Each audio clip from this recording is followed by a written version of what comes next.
코로나19로 대한민국 경제가 흔들리고 있습니다. 금융, 산업 모두 충격을 받고 있습니다. 피해는 불가피해 보입니다. 문제는 강도와 지속성입니다. 코로나19가 몰고 온 국내외 경제적인 파장과 대책 짚어봅니다. 오수영 기자, 당장 확진자 수가 급증하기 시작한 날 이 주식과 금융시장이 요동쳤는데요. 파장이 어느 정도였습니까? 네, 지난 23일인데요. 그러니까 코로나19의 심각 경보가 발령된 다음 날 주가가 폭락하고 원달러 환율은 급등하는 등 금융시장이 충격에 휩싸였습니다.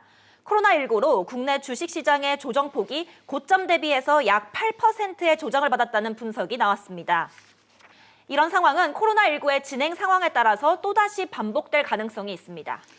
원달러 환율도 불안하다는 소식 짚어주셨는데요. 아무래도 우려되는 것은 외국 자본의 유출 가능성 아니겠습니까? 네, 그렇습니다. 위험 자산을 회피하겠다는 심리가 강해지면서 지난 24일 원달러 환율은 1,220원을 돌파했습니다. 그렇군요. 반년 만에 최고치를 경신한 건데요. 외국 자본이 불안한 국내 주식보다는 안전자산인 달러나 채권으로 이동한 게 주 요인입니다. 안전자산을 선호하는 현상은 당분간 이어질 것으로 보입니다. 앞으로의 환율 변동은 국내외 코로나19의 확산 상황, 그리고 중국의 경제 상황의 변동에 따라서 계속 등락을 오갈 것으로 보입니다.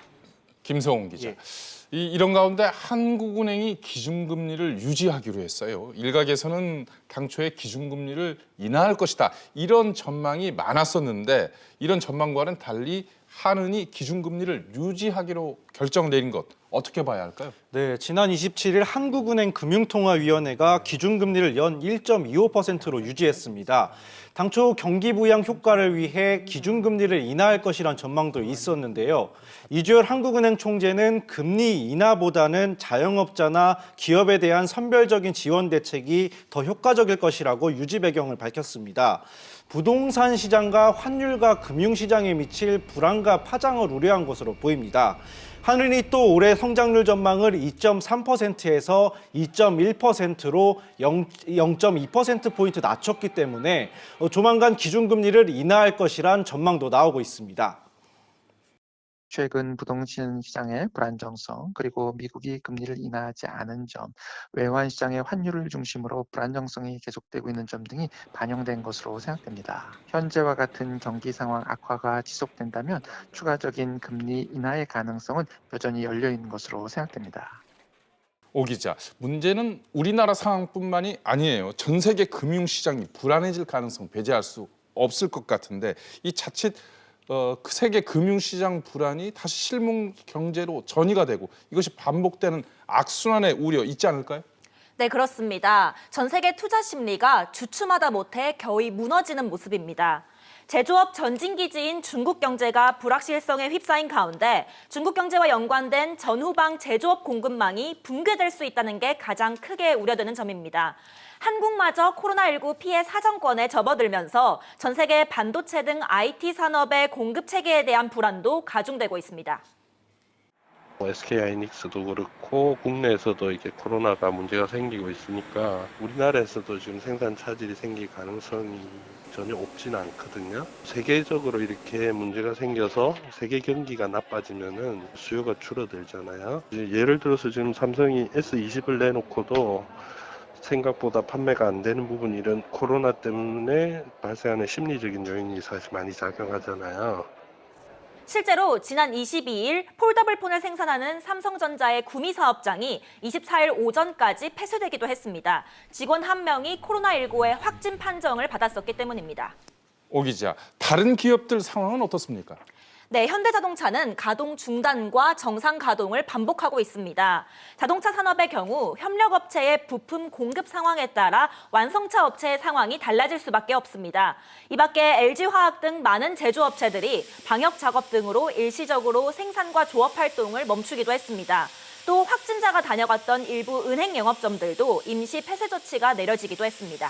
오 기자, 이 사람들이 외출을 꺼리면서 안 그래도 어려웠던 그 오프라인 유통업체들 더욱 힘겨워지고 있어요.